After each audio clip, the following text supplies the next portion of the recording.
महाशिव जागर मेला निमंते पौर परिषदर बैठक गृहठारे प्रस्तुति बैठक।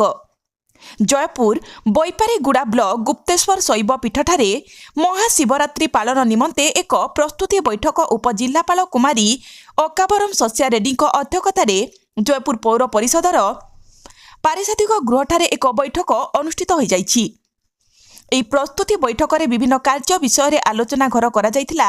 ଯେପରି ଯାନବାହନ ନିୟନ୍ତ୍ରଣ ପାଇଁ ବୈପାରୀଗୁଡ଼ା ପୋଲିସ, ଜୟପୁର ସଦର ପୋଲିସ ଓ ଓଡ୍ରାଫ୍କୁ ଦିଆଯିବ।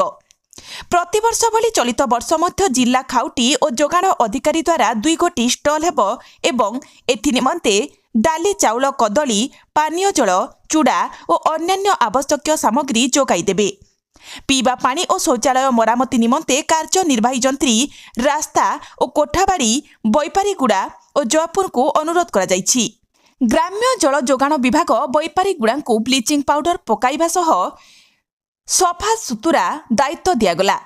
विगत वर्ष भली चलित वर्ष 2 गोटी स्टॉल रहिबो। समस्त प्राथमिक चिकित्सा जोगाई देबा सह 2 गोटी आम्बुलांस रखिबा निमंते स्वास्थ्य विभाग जयपुर और बैपारीगुड़ा को अनुरोध करागला।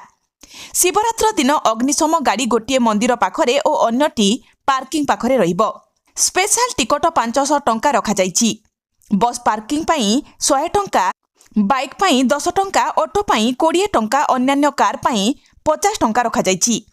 प्रतिवर्ष भली एही वर्ष रात्र 8 घंटा समय मंदिर फाटक बंद हेबो एवं परे परे हरिहर मिलन रात्र 12 घटिकारे तापरे परे महादीप हेबो।